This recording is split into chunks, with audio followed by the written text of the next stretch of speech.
In autumn 1993, 40-year-old Robert Latimer and his family lived on a farm near Wilkie, Saskatchewan. On the farm, they grew wheat and canola. Robert and his wife, Laura, had 4 children. Their 12-year-old daughter, Tracy, was diagnosed with cerebral palsy at birth when the umbilical cord wrapped around her neck, stopping the flow of oxygen to her brain. Tracy couldn't control her muscles, had to wear diapers, and could not walk or talk. Medication helped prevent seizures, which she experienced up to 5 times daily. Despite this, the family was known to take excellent care of her. Tracy was also known to be a happy child. She rode the bus to school with the other children. She loved music, watching television, aquatics, animals, being outdoors, and being hugged. Tracy required many surgeries to reduce her constant pain. Surgeries were required to lengthen tendons and release muscles. One scoliosis surgery required a steel rod inserted to correct her spine. In 1993, Tracy needed another surgery to correct her dislocated hip. Doctors told the Latimers that the painful recovery period would take a year. Understandably, Robert, who deeply loved Tracy, hated to see her in pain. On October 24, 1993, while his wife, Laura, and the 3 other children were at church, Robert was at home caring for Tracy. Faced with another painful surgery and a year of suffering while she recovered, Robert decided to end Tracy's life. He placed Tracy in the trunk of the car in the garage. He then ran a hose from the exhaust to the trunk of the car. He left it running for about half an hour. Afterward, he took Tracy's lifeless body back to her bed. When his wife returned, Robert told her that their 12-year-old daughter had died suddenly in her sleep. An autopsy performed on Tracy revealed high amounts of carbon monoxide in her blood. Robert was arrested for first-degree murder. Robert admitted to killing Tracy, but claimed he did so out of love. He described her upcoming hip surgery as mutilation and torture. Robert Latimer went to trial in November 1994. Due to the moral complexities of mercy killings, the case caught national attention. Robert's defense team portrayed him as a father, ending his daughter's life out of mercy. Euthanasia was a crime in Canada at the time. Those laws were changed in 2016, but what Robert did would violate those new laws as well. Robert Latimer's trial lasted about a week. The jury deliberated for about 4 hours. On November 16, 1994, Robert Latimer was found guilty of second-degree murder. He was given the mandatory sentence of 25 years in prison without the possibility of parole for 10 years. After he was sentenced, Robert was asked if he wanted to make a comment. He said, "I still feel what I did is right. I don't think you people are being human." Robert's legal team appealed the conviction in 1995. The Saskatchewan Court of Appeals decided 2-1 to uphold his conviction. But then it was revealed that the prosecution had interfered with the jury selection. The prosecution administered a questionnaire where some jury candidates were asked about issues such as religion, abortion, and mercy killing. The prosecution did not disclose these interactions to the courts. 5 candidates who were asked these questions served as jury members on Robert's case. The Supreme Court of Canada declared this nothing short of a flagrant abuse of process and interference with the administration of justice.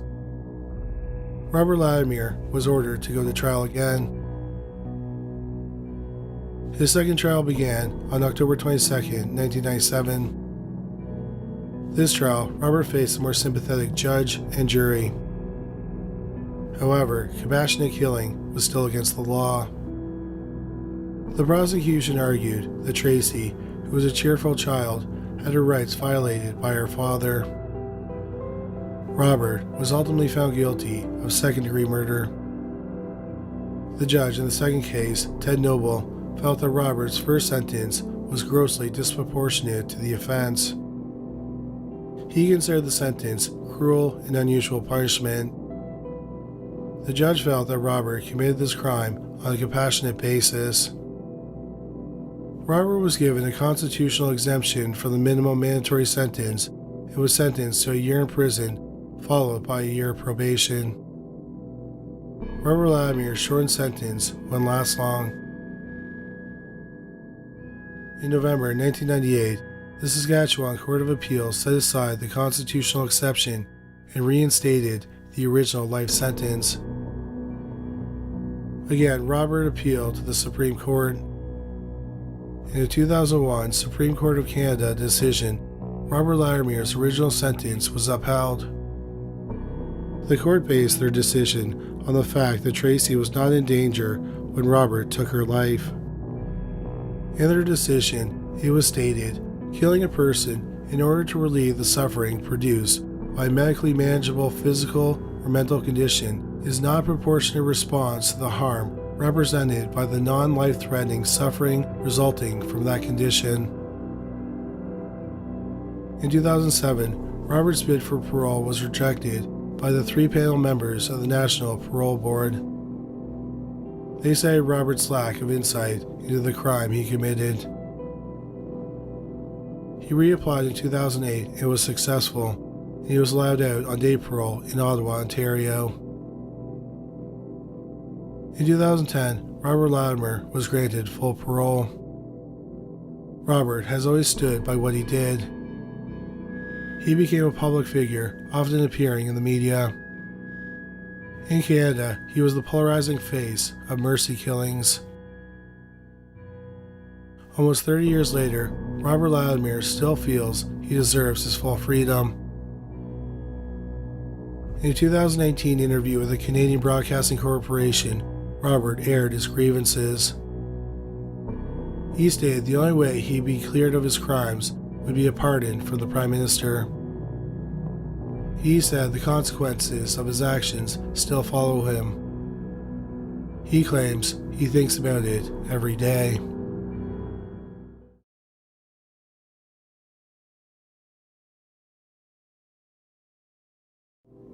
In early 1992, 12-year-old Shandy Sharer lived with her mother in New Albany, Indiana. On January 10, 1992, her father picked her up to spend the weekend with him, her stepmother, and half-sister. Hope Rippey and Tony Lawrence, both 15, knocked on Shanda's father's door early that evening. Both Hope and Tony were strangers to Shanda. Hope and Tony explained they were friends of 16-year-old Amanda Heverin. Shanda and Amanda were friends, and they both had crushes on each other. Shanda met Amanda when she got into an argument with Amanda's cousin, and Amanda jumped in to stop the fight. All three were given detention. Amanda and Shanda became friends while in detention. In the autumn of 1991, Shanda and Amanda attended a school dance together. But Shanda's parents were concerned about the relationship between their 12-year-old daughter and the 16-year-old girl. In November 1991, they transferred Shanda to a private Catholic school. Hope and Tony said that Amanda was hanging out in an abandoned stone house called the Witch's Castle. Shanda told the two girls she couldn't go out now because her father and stepmother were awake. She told them to come back after midnight. Around 12:30 a.m., Hope came to the door again with another girl, 17-year-old Lori Tackett. Lori was also a stranger to Shanda. Once again, Hope asked Shanda if she wanted to come with her to see Amanda. Shanda was hesitant, but ultimately agreed to go with them. Tony, who came to the door earlier, was in the car. Shanda got into the middle front seat. Then Hope started driving. What Shanda didn't know was that 16-year-old Melinda Lovelace was hiding under a blanket in the back seat of the car. Melinda had been dating Amanda Heverin. The relationship had cooled off, but they had not officially broken up. Since her parents' divorce over a year earlier, Melinda had been acting erratically. She had been violent and gotten into fistfights. Melinda felt that Amanda was cheating on her with Shanda. This made Melinda furious, and she decided she was going to kill 12-year-old Shanda. She decided to enlist the help of her friend, 16-year-old Lori Tackett. Melinda told Lori she wanted to beat up and scare Shanda. Lori's friends, Hope Rippey and Tony Lawrence, arrived at her home earlier that night. It was the first time Melinda had met Hope and Tony. Melinda talked about how much she hated Shanda and showed them a kitchen knife that she wanted to use to scare Shanda. Hope and Tony decided to go along with Melinda and Lori. On the way to Shanda's home, Lori talked about how she planned on scaring her. She also said she couldn't wait to kill Shanda. After Shanda was in the car and they had driven a few miles, Melinda sprang up from the back seat. She held a knife to Shanda's throat. They drove to the abandoned house known as the Witch's Castle. All 5 girls got out of the car. Melinda and Lori held Shanda's arms and led her into the building. Lori had rope and she tied Shanda's ankles, and Melinda tied her wrists. They took off Shanda's rings and her Mickey Mouse watch. Hope put the watch on and it played music. Hope then danced to the music. They had an extra t-shirt and they set it on fire. Melinda told Shanda they were going to do the same to her. But then the girls were spooked when a series of cars drove by. Lori knew of a place that would provide them with more privacy. They went to a clearing in the woods in Madison, Indiana, near Lori's home. Once again, all 5 girls got out of the car. Shanda pleaded with the girls not to hurt her and to let her go home. But her pleas fell on deaf ears. Melinda forced Shanda to undress. She then decided to keep her clothes as a souvenir. Lori held Shanda while Melinda punched her. Melinda then repeatedly slammed her knee into Shanda's face. Melinda tried to slit Shanda's throat, but the knife was too dull. She then tried to use her foot to push it into her neck, but it still didn't cut Shanda's throat. Melinda sat on Shanda's legs while Lori sat on her stomach. Lori tried to strangle the 12-year-old girl with her bare hands, but she didn't lose consciousness.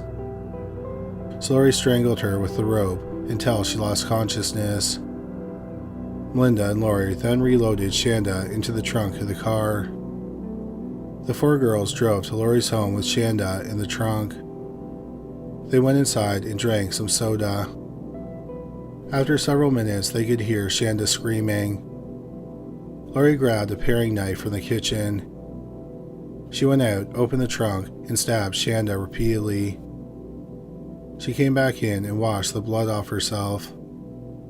Lori suggested going for a drive because she thought it would be best for them to drive around and wait for Shanda to bleed to death. Hope and Tony said they were tired and just wanted to sleep, so they stayed at Lori's home. As Melinda and Lori drove around, Shanda struggled in the car's trunk. They pulled over and Lori got out of the car. She struck Shanda in the head with a tire iron. A chunk of her skull broke off. They drove some more and they decided to check on Shanda. When they opened the trunk, Shanda sat straight up. She was covered head to toe in blood. Her blonde hair was now red. Her eyes had rolled back in her head. They closed the trunk again and continued to drive around. When Shanda started to make too much noise, they would stop and Lori would bash her in the head with the tire iron. They eventually drove back to Lori's home and cleaned up. Lori excitedly told Tony and Hope what they did to Shanda. The girls then got back into the car and drove to the clearing. This time 3 of the girls got out of the car: Melinda, Lori, and Hope. Tony didn't want to see Shanda. They opened the trunk door. Hope had a bottle of Windex, and she sprayed it on Shanda's wounds. They talked about the best way to finish off Shanda. She had been beaten, strangled, stabbed, and bludgeoned with a tire iron. They decided to set her on fire. They went to a nearby gas station and filled an empty 2-liter soda bottle with gas. Then they drove to a cornfield. Tony didn't want to help, so she stayed in the car. The 3 other girls got out and opened the trunk. Melinda was disgusted by the goriness and wouldn't touch Shanda. So Hope and Lori wrapped her in a blanket and got her out of the car. Lori then ordered Hope to pour gas on Shanda, and she did so. Lori lit a match and dropped it on 12-year-old Shandy Sharer. They watched the body burn until the fire went out. They started to drive away, and then Melinda told the driver she wanted to return. She was worried that the body wasn't burned enough. She then poured the remaining gas on the smoldering body. When she returned to the car, she made fun of Shanda because her tongue had been going in and out of her mouth. She also said she was happy the 12-year-old girl was dead. They went to McDonald's for breakfast. Supposedly, Lori joked that Shanda now looked like one of the breakfast sausages. Later that morning, Shanda's burned body was found. It was burned beyond recognition. The medical examiner determined she was alive when she was set on fire. It was also determined she had been sexually assaulted with a tire iron. Shanda's father woke up to discover Shanda missing. Shanda's family spent hours looking for her. They reported her missing that afternoon. Hours later, Hope and Tony came with their parents to the police station. They told the police about the murder.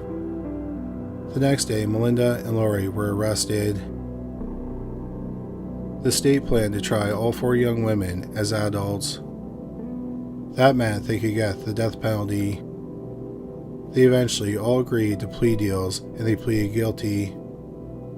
Lori Tackett and Melinda Lovelace both pleaded guilty to felony murder, and they were both sentenced to 60 years in prison in January 1993.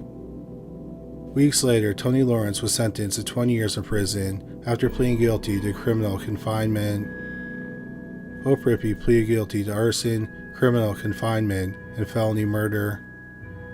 She was sentenced to 50 years in prison. In 2004, Hope's sentence was reduced to 35 years. Shanda's father, Stephen, took the death of his daughter hard. In December 2005, when he was 53, he died from complications from alcoholism. His family said he drank himself to death. At the time of this recording, all 4 women involved in Shandy Sharer's murder are out of prison. In December 2000, Tony Lawrence was released after serving about 9 years in prison. Hope Rippey was released after 14 years in April 2006. Lori Tackett was released on the 26th anniversary of Shanda's murder, January 11, 2018. Melinda Lovelace was paroled in September 2019 after serving 27 years in prison.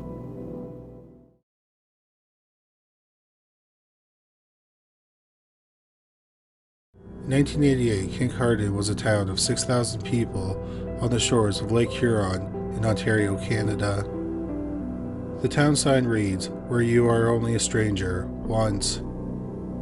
At the time, Kincardine's only donut shop hung 150 mugs belonging to regular customers on hooks on the wall.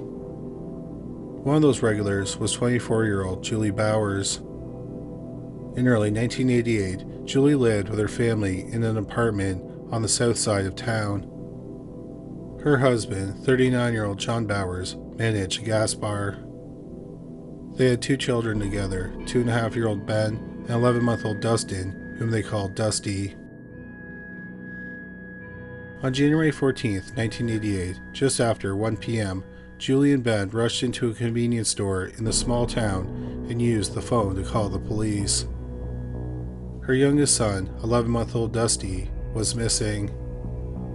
Within 4 minutes, roadblocks were set up. But unfortunately, Dusty was nowhere to be found. Julie told the police that she drove to the bank with her 2 sons. On the way, Dusty fell asleep in the car seat, so she left him in the unlocked car while she took her toddler son, Ben, into the bank. She was only in the bank for 5 minutes. When she came back out, Dusty was gone. The searches continued into the evening, and Dusty was still not found.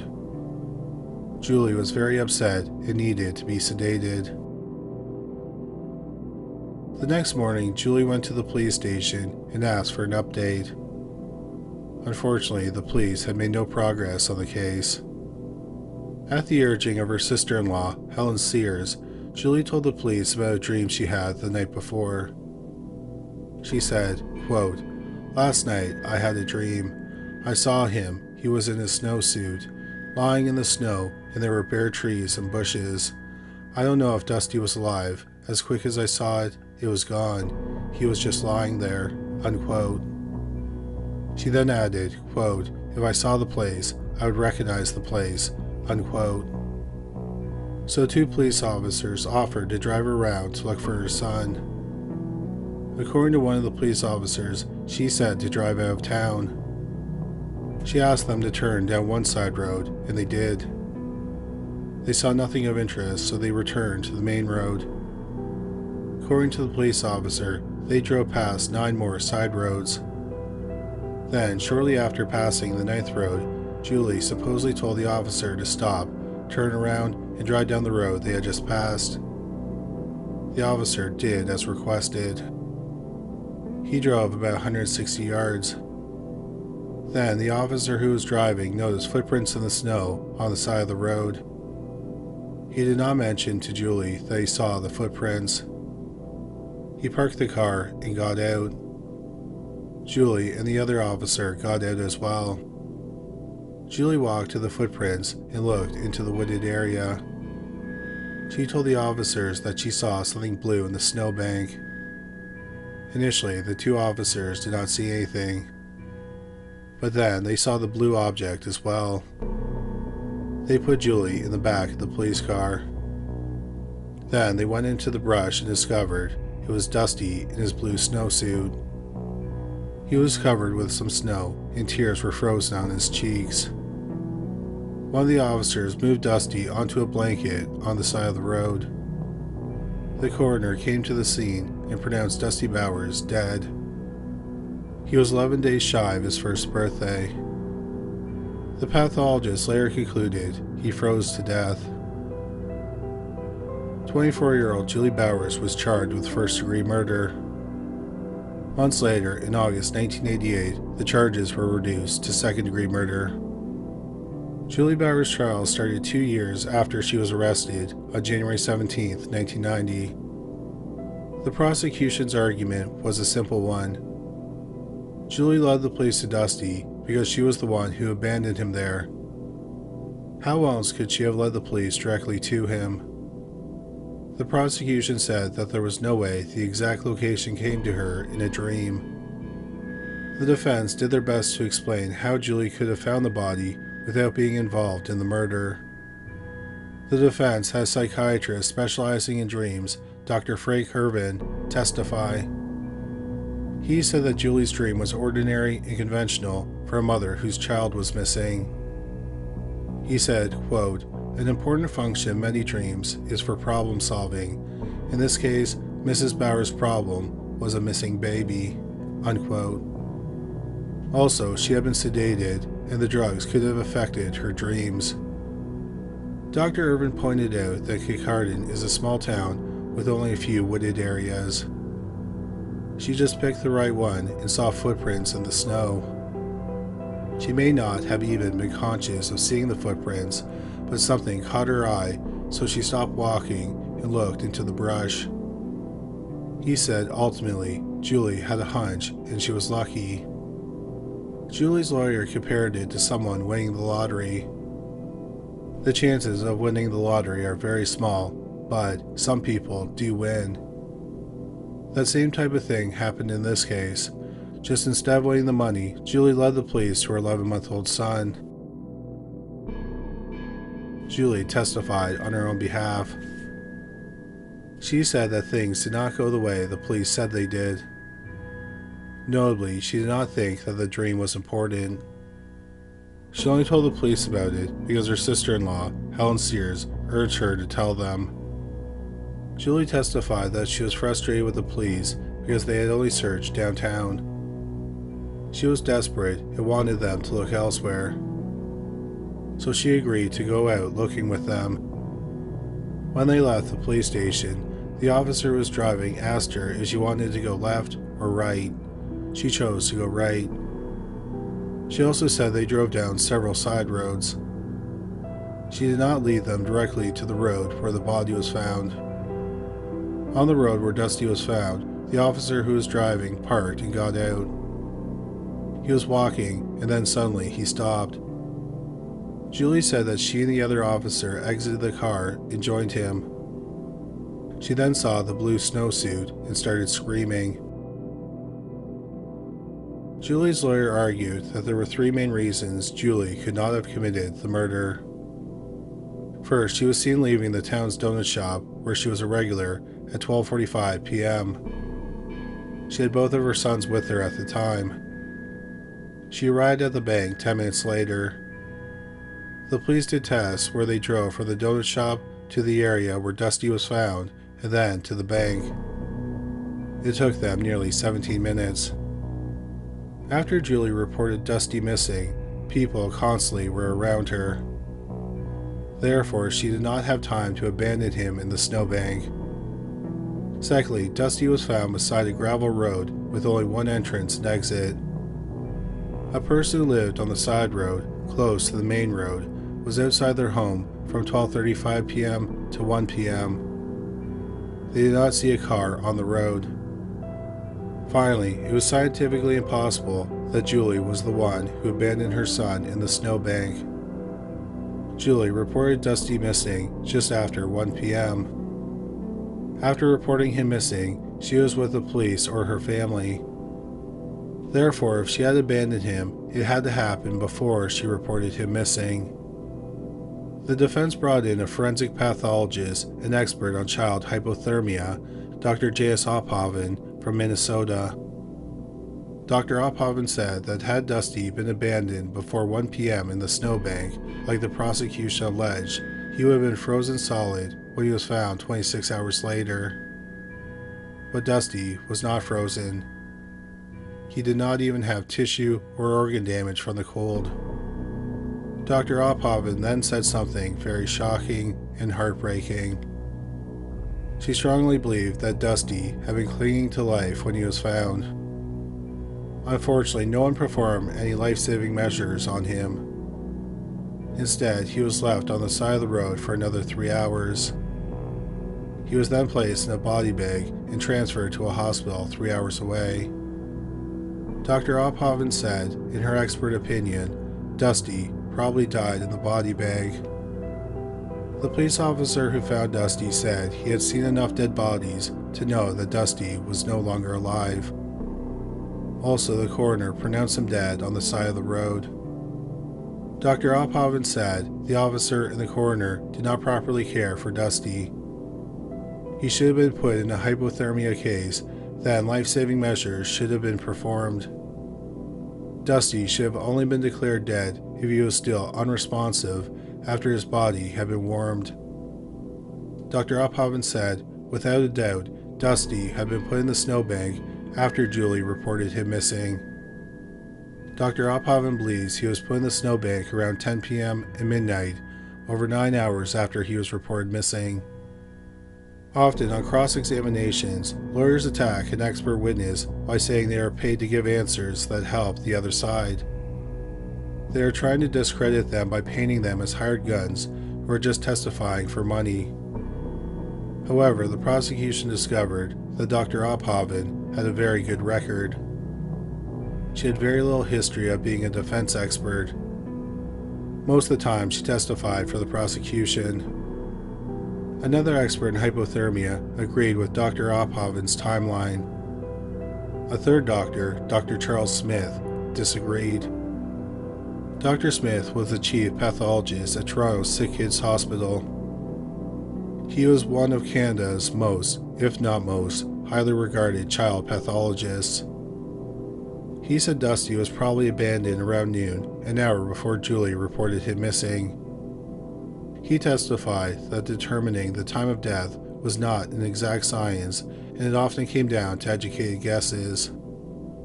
Julie's lawyer argued that Dr. Smith was unreliable because he did not take important temperature measurements during the autopsy. Also, before testifying at the trial, Dr. Smith had two other estimates for when Dusty was abandoned. He previously said he had been abandoned around 7 p.m. or 4 a.m. But then suddenly, at trial, he had a new timeline that fit the police's timeline for their theory that Julie abandoned Dusty. There was other evidence that helped prove Julie did not kill her son. For example, there was another witness who said they saw a man with a baby walk from the bank's parking lot to a car parked in an alley around the time Dusty was supposedly kidnapped. The man was never identified, and it's unknown if he was the kidnapper. Also, there was no motive. Dusty was not abused or neglected. Why would Julie go to the donut shop, rush out of town, abandon her son, go to the bank, and then make up the kidnapping story? Julie's lawyer pointed out there was no physical evidence that connected her to the murder. Her lawyer argued that the police developed tunnel vision for Julie and ignored other reported evidence. For example, there were 5 footprints in the snow near the body. These were never examined. The footprints could have provided important evidence, such as the kidnapper's foot size.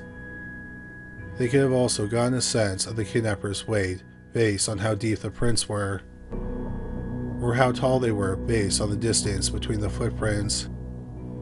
Finally, they could have found the footwear that matched the footprints. The police dusted the car for prints hours after the kidnapping.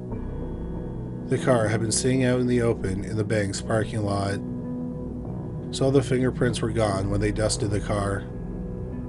Finally, Dusty's clothing and snowsuit were never sent for forensic testing. The defense also had alternative suspects: Julie's twin brother, John Sears, his wife, Helen Sears, and John and Julie's brother, Alan Sears. There are conflicting stories about where John was at the time of the kidnapping. On the day Dusty went missing, John said he was at his sister, Lynn Bosch's home. He said he had lunch and left sometime between 1 and 1:30. However, Lynn said that her brother didn't stay for lunch and left shortly before noon. If Lynn was telling the truth, then John does not have an alibi for the time of the kidnapping. It also raises the question, why would John lie? Something else worth noting is that John was in the area of the kidnapping after he left his sister's home. This was unusual because when he drove from his sister's home, he usually took a road that was a block from the parking lot where Dusty was kidnapped. But that day he said he had taken a long way home and driven past the parking lot. If he had left Lynn's home around noon, he would have been in the area of the kidnapping at the right time. John was asked why he took the long way home that day. He said he had a gut feeling that someone in his family was in trouble. Then, hours after the kidnapping, John, Helen, and Alan met at the local hospital. This was odd because none of them had a reason to be there. John said he heard Julie was at the hospital, and that's why they went there. Julie's lawyer alleged they all met to discuss what they should do with the baby. Helen urged Julie to tell the police about her dream, which led to the discovery of Dusty and her arrest. 2 pathologists believe that Dusty was abandoned between 10 p.m. and midnight on the day he went missing. If they are correct, that means Julie could not have done it because every minute after she reported Dusty missing can be accounted for. But Helen can't account for all her time that night. That evening she had been at the Bowers apartment, but around 10 p.m. she left for an hour. She said she went to the hospital to get some sleeping pills, but there are no records of her getting the pills, and 2 nurses who were working that night do not remember seeing Helen. Why would John and Helen kidnap and leave their nephew out in the snow to die? The defense had a theory about that as well. Previously, they had admonished Julie for leaving her children unsupervised in the car. The defense believed that John was driving home from Lynn's home. He saw his sister's car and saw the baby was inside the vehicle. Or perhaps he saw her only take Bennett into the bank. Regardless, John decided to take Dusty to teach her a lesson. He was probably going to return him, but things escalated quickly after she called the police. Notably, 4 minutes after she called the police, roadblocks were set up. John probably thought he'd be charged with kidnapping. He met with his wife and brother at the hospital, and they discussed what to do with Dusty. First, they had to hide Dusty. It turned out that one of John's friends had an empty cottage in the area. The defense believed they stashed Dusty there. Then Helen snuck away from the Bowers apartment that night, claiming she was going to the hospital.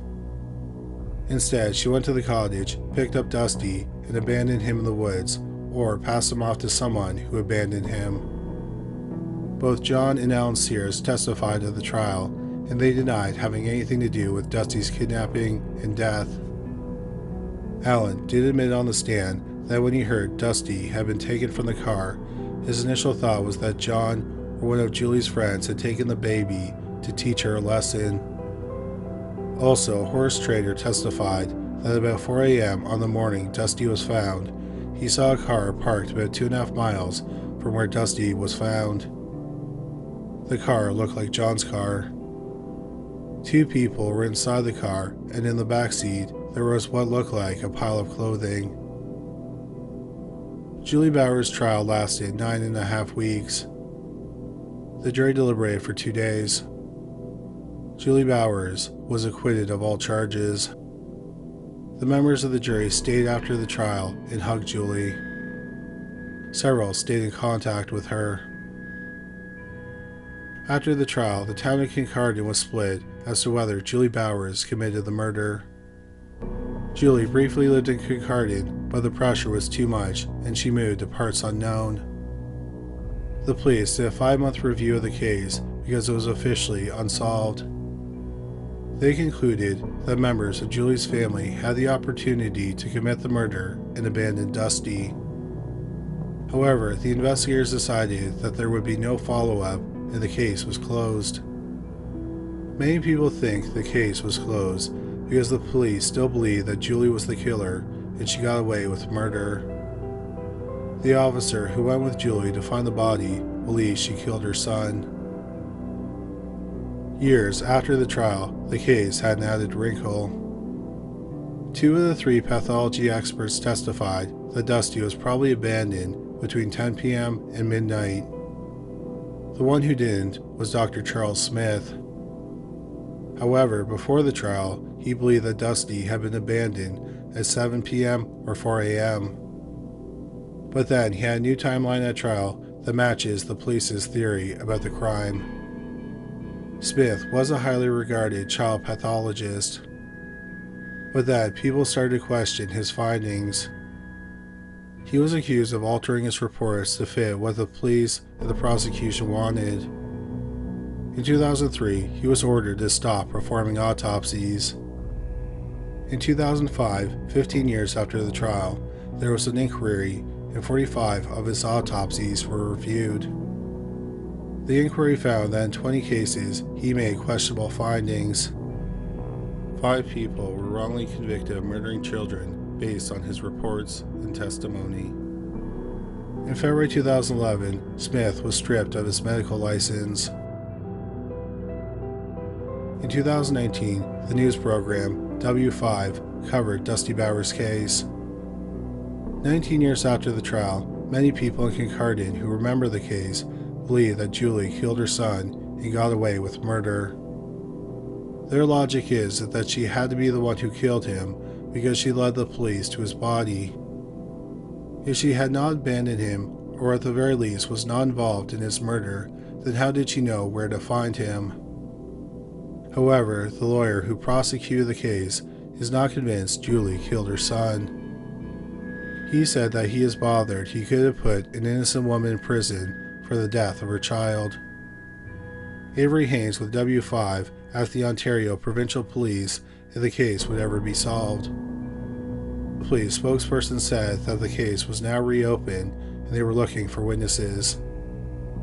However, it's been 5 years since that episode aired and no one has been arrested in the murder of 11-month-old Dusty Bowers. Julie Bowers was interviewed for the W5 episode. She wore a disguise and her voice was modified. She said she is innocent and will cooperate with the new investigation. However, she does not think that the killer or killers will ever be brought to justice, but they'll have to live with what they did.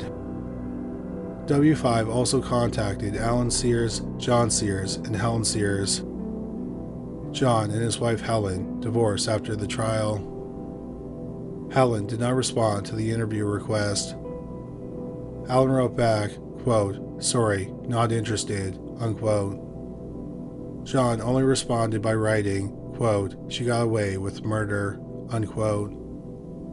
At the time of this video, the murder of 11-month-old Dusty Bowers is unsolved.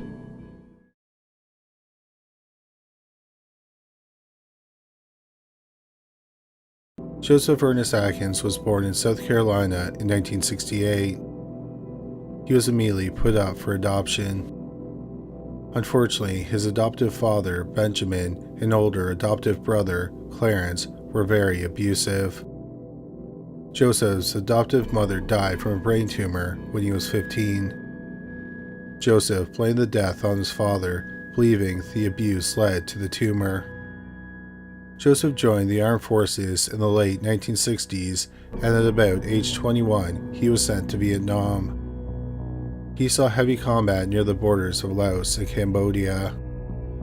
He witnessed some intense violence and heard his fellow soldiers who were captured being tortured to death.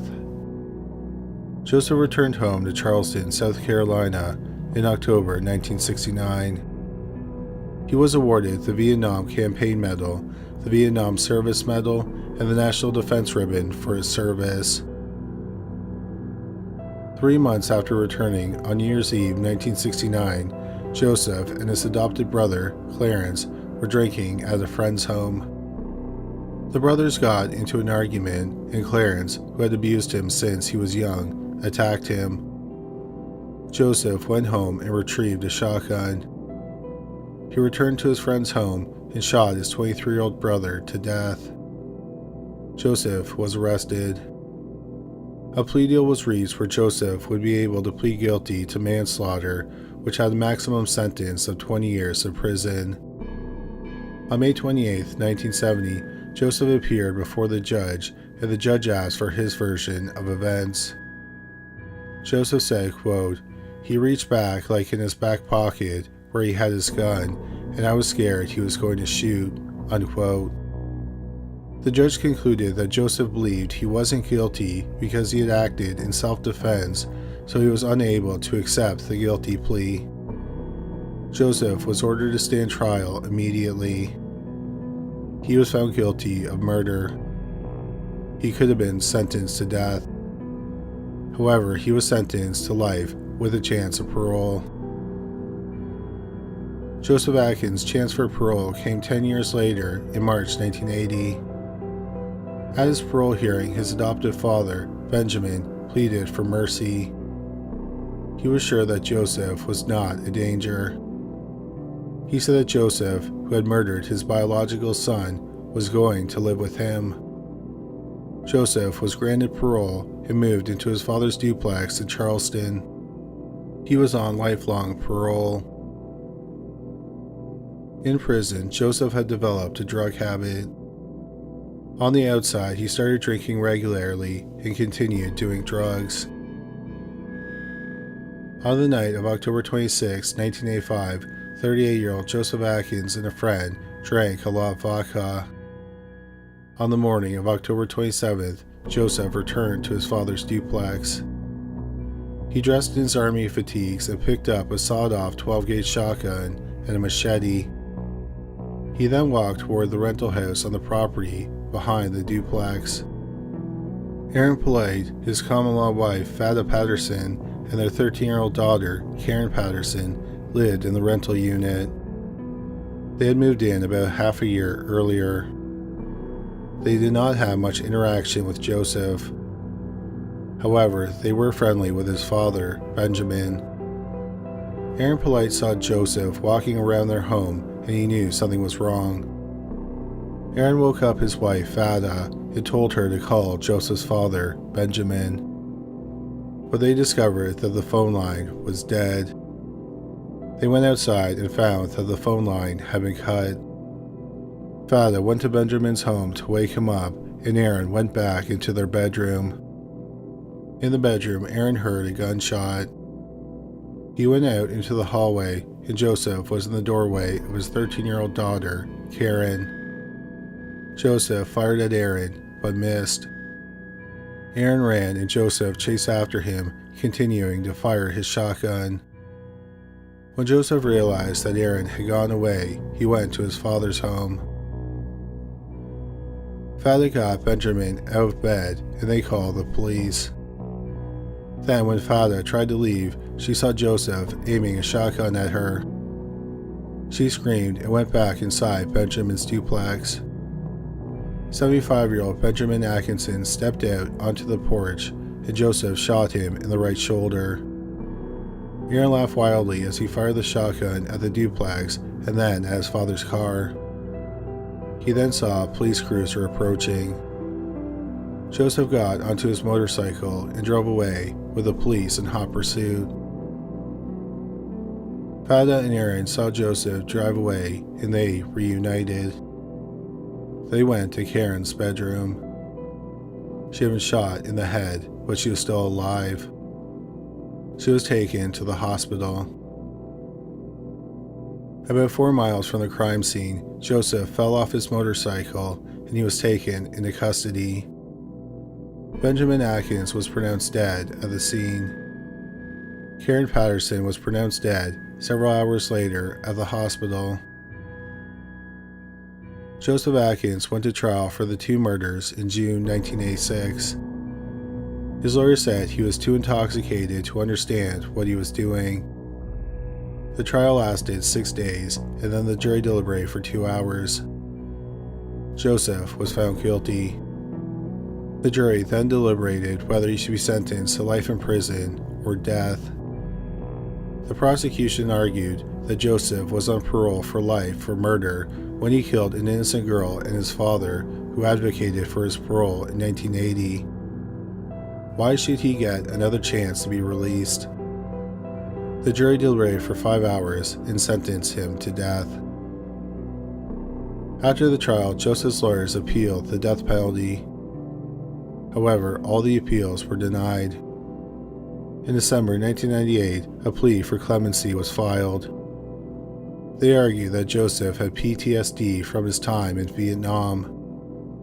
When he committed the murders, he flashed back to his time in Vietnam and thought he was in combat.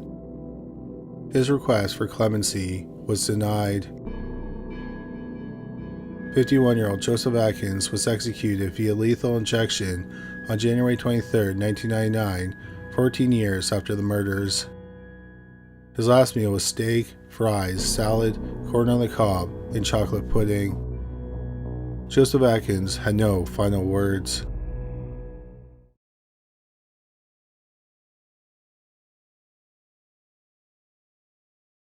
In February 2007, Charity Lee and her 2 children, 13-year-old Paris Bennett and 4-year-old Ella Bennett, lived in Abilene, Texas. When Charity was 17 years old, she was a heroin addict, but she managed to get clean.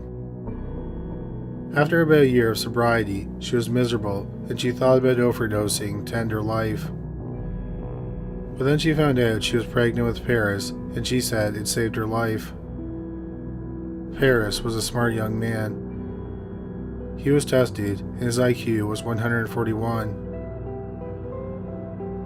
Ella was a loving and adorably bossy little girl. She had a huge personality and a small body.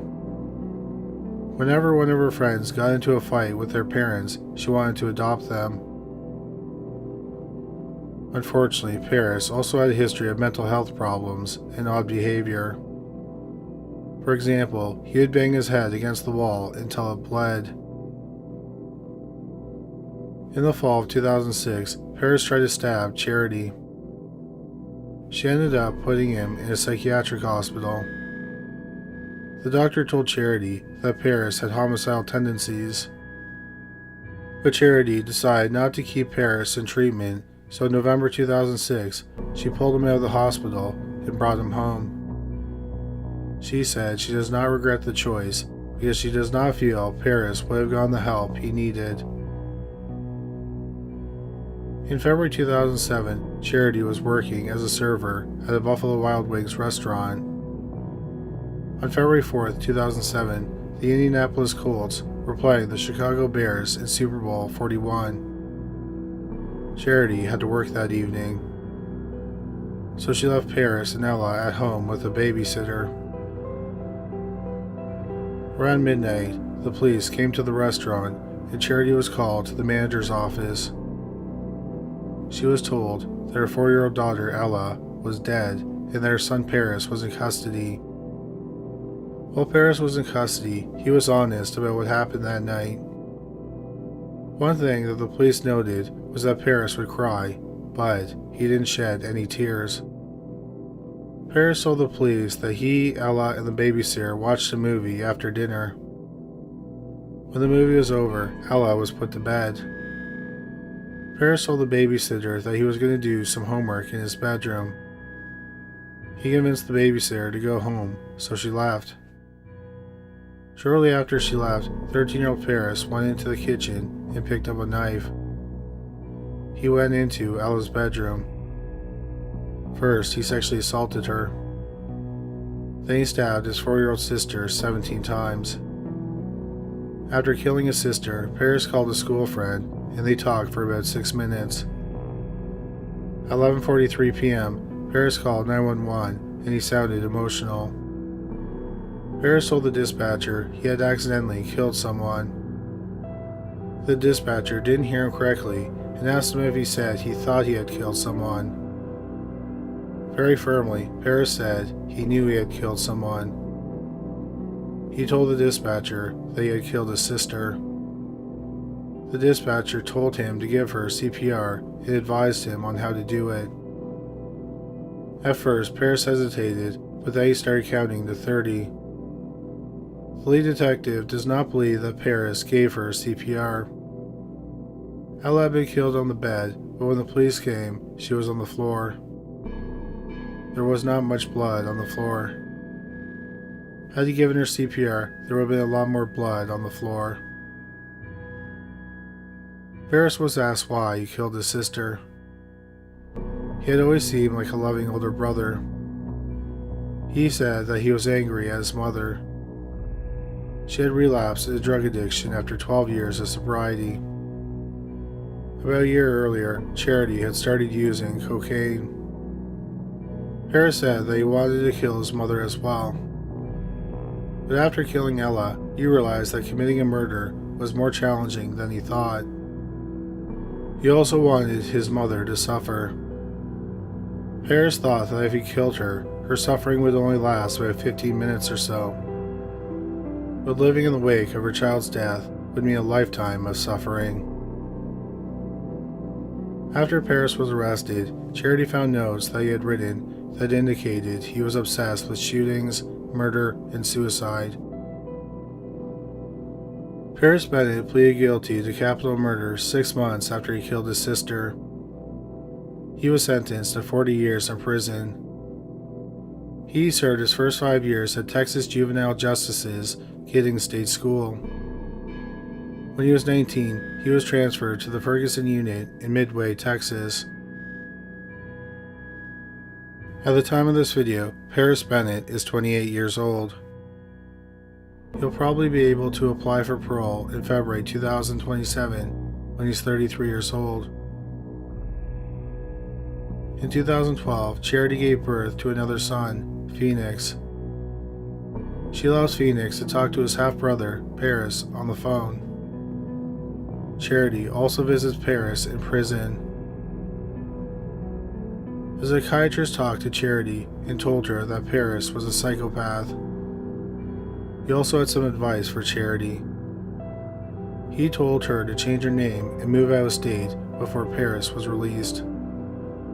Charity has admitted that she's afraid that Paris might hurt her or Phoenix if he's paroled in 2027.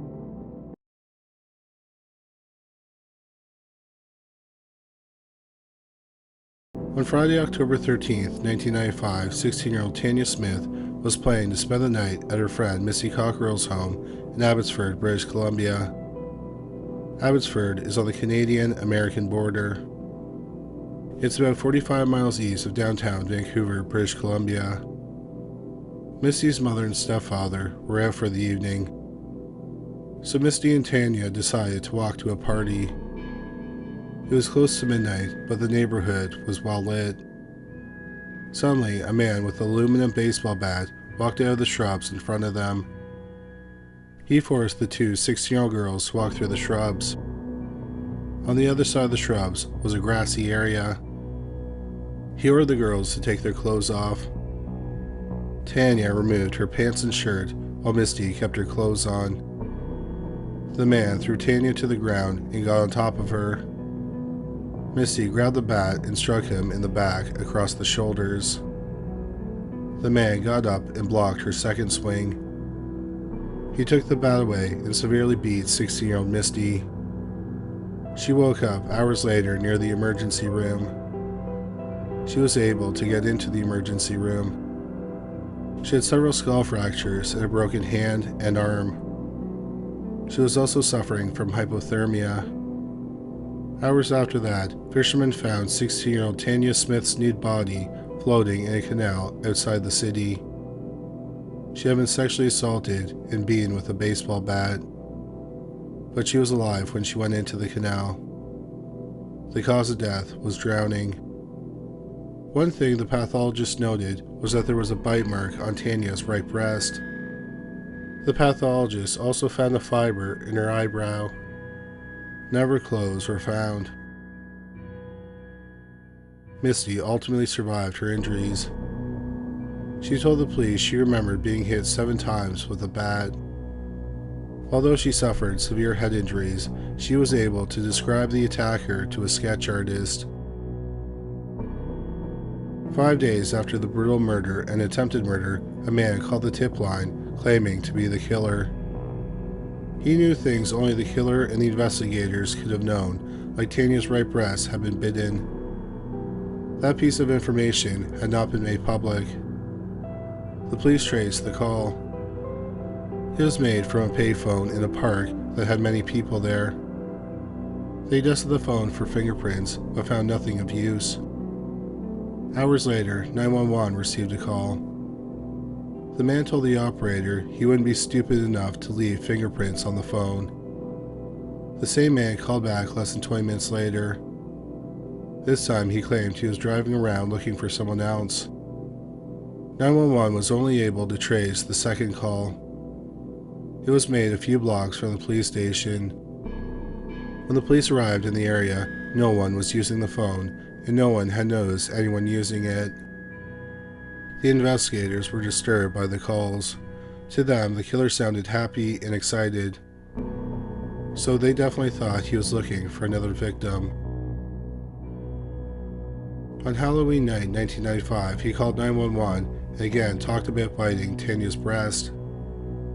The police set up a hotline where people could call and hear samples of the phone calls. On November 17th, a month after the attack, a new sketch was released, but it did not lead to anyone being charged with the murder. The police had DNA testing done on the semen found inside Tanya and the saliva from the bite on her breast. It was determined it came from the same man, but no match to the DNA was found. On February 17, 1996, a radio station in Abbotsford received a phone call. The caller told the disc jockey to go out into the parking lot.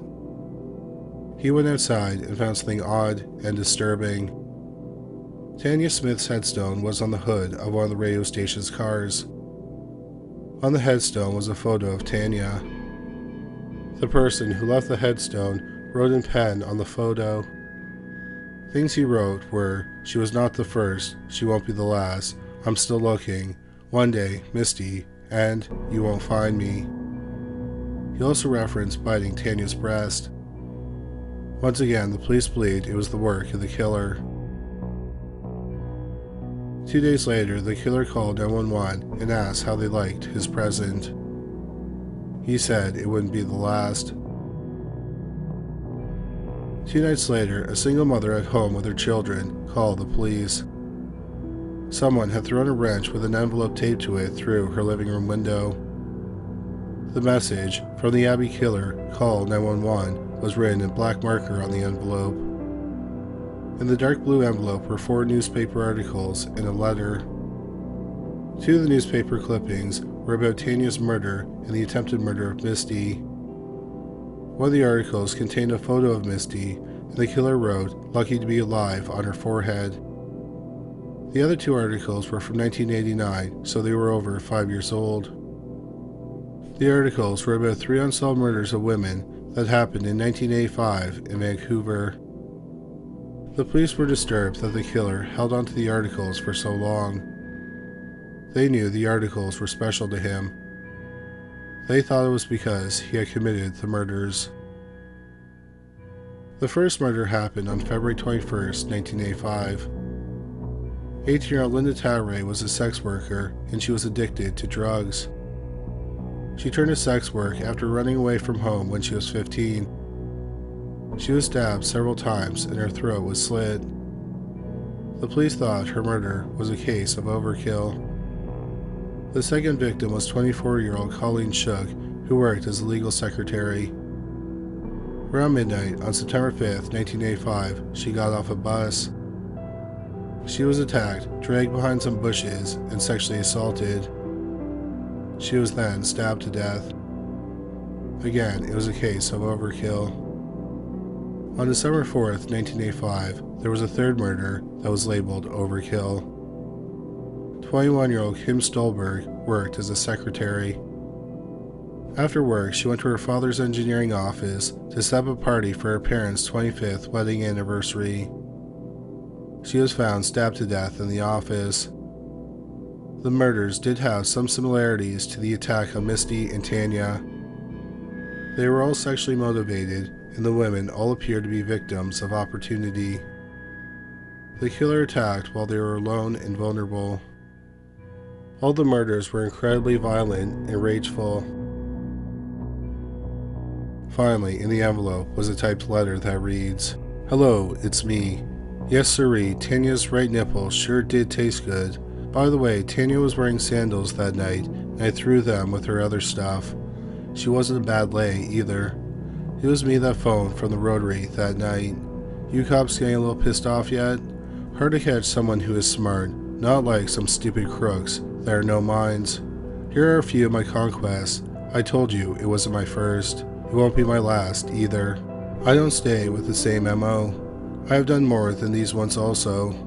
Go figure out which ones look in BC, Alta, and a few in Washington State. How come you guys haven't clued into some of the incidents here in town in the last couple of years? Ari Porquin Crescent by McDonald's. Teen who was attempted sexual assault. I grabbed her breast and was about to gag her when she took off on me. Oriole Drive. I almost had that woman beat senseless and was about to rape her when a car came along. I sure don't need to be seen. How about right across from the hospital? Hey, that was the same bath that was used on Misty and Tanya. As soon as I saw I was an Indian, I said no way, could have AIDS. So I took her backpack, found $200 in it, and threw it atop an old brick stored. Hey guys, I'm bad. I will strike again one day. I will not be caught. I will not move from Abbotsford. Bye guys, this is the last time you'll hear from me. Until the next time, good luck. From the Abbey Killer." The police were sure that the letter was from the killer because it contained information that only the killer would have known. For example, he wrote what type of footwear Tanya was wearing. Also, several things in the letter stuck out to the police. For example, the writer referenced 3 crimes. The first is Ari Porkwood Crescent by McDonald's, teen who was attempted sexual assault. I grabbed her breast and was about to gag her when she took off on me. Months before Tanya's murder, in July 1995, a 12-year-old girl was fondled by a man near McDonald's on Borquin Crescent in Abbotsford. He also attempted to kidnap her. The girl did not see the man's face, but she saw that he had an anchor tattoo on his arm. Another line, Oriole Drive, I almost had that woman beat senseless and was about to rape her when a car came along. That is a reference to an attack on a woman who was walking one evening. She was struck from behind and knocked unconscious. When she regained consciousness, she was being dragged. Then a car drove by and the attacker ran away. Then finally, there's the passage. How about right across from the hospital? Hey, that was the same bat that was used on Misty and Tanya. As soon as I saw it was an Indian, I said no way, could have AIDS. So I took her backpack, found $200 in it, and threw it atop the old brick store. 2 months before the attack on Misty and Tanya, a woman was attacked with a bat outside of a hospital. She would have died, but she was found quickly, and doctors worked on her immediately. The woman was not First Nations, but she was Eastern European, and in the dark, she could have been mistaken for a First Nations woman. She had $225 in her purse, and it had been stolen. The purse was found on the rooftop of a retail brick store. No one had been arrested in any of the attacks. The police found another major clue on the tape that attached the letter to the wrench.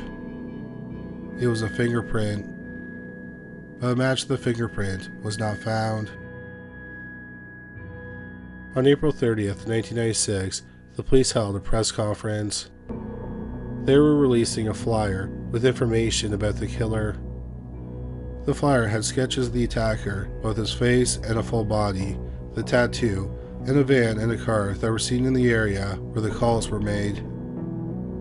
Also at the press conference, the police requested that people call the hotline and listen to the recording of the killer's voice. 3 hours after the press conference, the police received a call from a woman. She was sure the man they were looking for was her son, 30-year-old Terry Driver. She had called the hotline and sure it was her son's voice. She also said that Driver liked to fish in the canal where Tanya's body was found. He lived close to the payphone where the 5th call was made. He also mentioned to his family he went to Tanya's funeral. The police interviewed Driver and he denied killing Tanya. He refused to give a sample of his DNA or his fingerprints. The police noted that Driver didn't look much like the sketch, but they did understand that Misty provided it after she was beaten in the head with a baseball bat. Eyewitness accounts are often unreliable even when the person providing the description hadn't suffered life-threatening head injuries. What the police did note was that Driver's voice sounded like the caller's voice, so they investigated his background. Terry Driver was born in January 1965. His father was a retired police officer. Driver was born with brain damage, and it's believed this led to behavioral problems.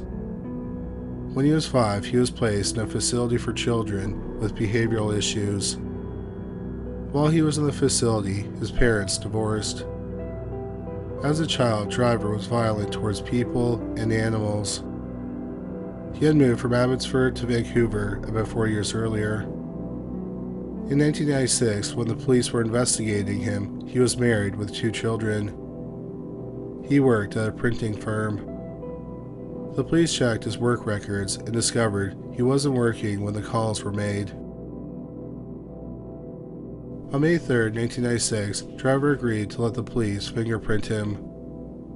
One of his fingerprints was a match to the print found on the tape. Terry Driver was arrested that day, nearly 7 months after the murder. The police then collected a sample of his DNA. It was a match to the semen and saliva. Driver's car was searched. Fibers from the trunk matched a fiber found in Tanya's eyebrow. Terry Driver went to trial in September 1997. The prosecution felt that they had a strong case. Driver's semen was found in the victim, and his saliva was found in the bite mark on her breast. There was also the fiber from his trunk. Driver took the stand in his own defense. He had a bizarre story about what happened the night of the murder. He explained that one of his hobbies was scanner chasing. Scanner chasing is when someone listens to a police scanner and after hearing a call goes to the location to watch the action. Driver said that was what he was doing that night. He was near the area where Tanya and Misty were attacked. He saw a man run out from some hedges. He checked the area and saw Misty and Tanya lying on the ground with a bat beside them. He claims that they were already beaten when he found them. He thought about calling the police, but realized that may have made him a suspect and he did not want to involve himself. Instead, he decided to rape Tanya. While he was raping her, he put her right breast in his mouth. He convulsed, and this caused him to bite her. After he was done, he realized that Tanya was dead. He knew it was going to be a big problem if his semen was found inside a dead girl. So he put Misty in the front seat and Tanya in the trunk. He gathered up Tanya's clothes and the bat. He dropped Misty off a short distance from the emergency room and then drove to the canal where he dumped her. While driving home, he threw the bat and the clothes into some ditches. He also admitted to making the calls, putting the tombstone on the car's hood, writing the letter, and throwing the wrench through the window. But he swore he wasn't the one who attacked the girls with the bat. The trial lasted 19 days. Driver decided to be tried by a judge instead of a jury. Terry Driver was found guilty of murder and attempted murder. He was sentenced to life without the possibility of parole for 25 years for the murder of Tanya and 10 years for the attempted murder of Misty. The sentences were to run concurrently. On August 23, 2021, 56-year-old Terry Driver died of natural causes while in prison. Driver is the prime suspect in 2 of the 1985 murders and the articles that were in the envelope, 18-year-old Linda Tatray and 24-year-old Colleen Shook. The police said that the DNA found under the third woman's fingernails, 21-year-old Kim Strolberg, did not match Driver. Her murder remains unsolved as well.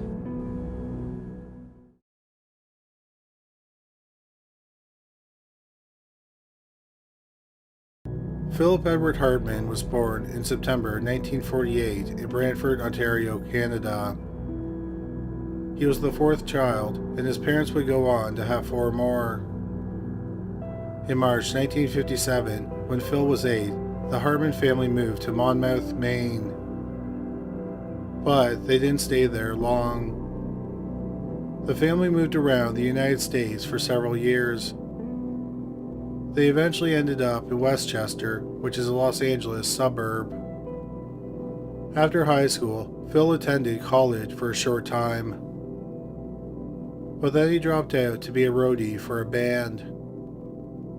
In 1972, he returned to school and studied graphic arts at the California State University, Northridge. After graduating, he started his own graphic arts business that designed album covers for bands like Crosby, Stills & Nash and America. In 1975, Phil Hartman joined the Groundlings comedy troupe, which was founded a year earlier. The Groundlings would go on to have many famous alumni, including Will Ferrell, Melissa McCarthy, and Lisa Kudrow. During his time with the Groundlings, Phil met Paul Reubens. Together, they developed the character Pee Wee Herman, which was portrayed by Reubens. In 1978, Phil had a small role in the mockumentary Stunt Rock. The following year, he made his first television appearance. He was a contestant on the dating show. He won, but supposedly the woman who chose him never showed up for the date. In 1980, Paul Reubens created The Pee Wee Herman Show, which was a stage play. Phil had a supporting role, playing Captain Carl, a gruff sailor. In 1981, HBO recorded a performance of the play and aired it as a special. During the 1980s, Phil Hartman continued to get minor roles on television shows and in movies. He also started doing voice work on animated shows, including Scooby-Doo and Scrappy-Doo and The Dukes. In 1985, he co-wrote the screenplay for Pee-wee's Big Adventure, which was directed by Tim Burton. It was Burton's directorial debut. Phil had a small role as a reporter in the film. In 1986, CBS started broadcasting the children's show, Pee-wee's Playhouse. Hartman appeared in several episodes of the first season as Captain Carl. Phil Hartman's big break came in 1986 when he was chosen to be a cast member on Saturday Night Live. He developed and portrayed some memorable characters like Eugene, the anal retentive chef, and Unfrozen caveman lawyer. He also did several notable impressions like Frank Sinatra, Barbara Bush, and Bill Clinton. During his time at Saturday Night Live, Phil developed a persona that he became best known for. It's what the New Yorker called a pompous blowhard. In 1986, Phil went on a blind date with a model and aspiring actress named Bryn Omdahl. In November 1987, Phil and Bryn were wed. Phil had been married twice before, but the marriages only lasted a few years. In 1989, Bryn gave birth to a son, Sean. This was followed by a daughter a year later, Bergen. In the second half of the 1980s, Phil continued to do voice work in animated series. This included Dennis the Menace. Phil did the voices of Henry Mitchell, the father of Dennis, and George Wilson, the neighbor of the titular character. In 1991, Phil Hartman voiced the character Lionel Hutz on the second season of The Simpsons. It was supposed to be a one-time appearance, but more parts were written for Phil. He continued to provide the voice for Lionel Hutz, a down-on-his-luck lawyer, and Troy McClure, a faded movie star, who often introduced himself by saying, "Hi, I'm Troy McClure. You might remember me from..." Phil was loved by the writers and the producers of The Simpsons. He was also adored by the fans of The Simpsons. Phil also immensely enjoyed voicing Troy McClure. He once said, "It's the one thing I do in my life that's almost an avocation. I do it for the pure love of it." In 1994, Phil Hartman left Saturday Night Live after 8 seasons. That year, he got his first lead role in a movie. He starred in House Guest alongside comedian Sinbad. The film was a moderate success. Phil was also cast in the show News Radio alongside Dave Foley, Stephen Root, Andy Dick, and Joe Rogan. The show was a critical hit, but never found much mainstream success. But in the spring of 1998, it was renewed for a 4th season. So while Phil Hartman's career was going well, his home life was rather rough. His wife Bryn struggled with drug and alcohol addictions. Phil grew emotionally distant in the relationship, and he would often avoid fights by pretending he was asleep. Friends of Phil said that he wanted to leave Bryn, but he loved his children and didn't want to break up the family. He also did not want to get divorced for the 3rd time. On the night of May 27, 1998, Bryn went out for dinner with a friend. Nothing seemed to be out of sorts, and her friend noticed nothing unusual. After dinner, Bryn stopped by another friend's house and drank a few beers. She then returned to her family's home in Encino at around 1 a.m. It's suspected that Phil and Bryn argued, and then Phil went to bed. Bryn drank some more alcohol and possibly did some cocaine.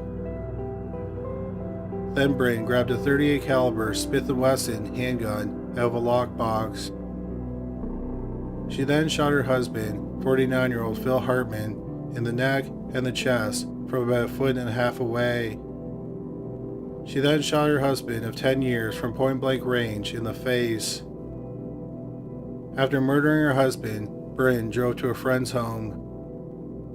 He immediately noticed that she was very intoxicated.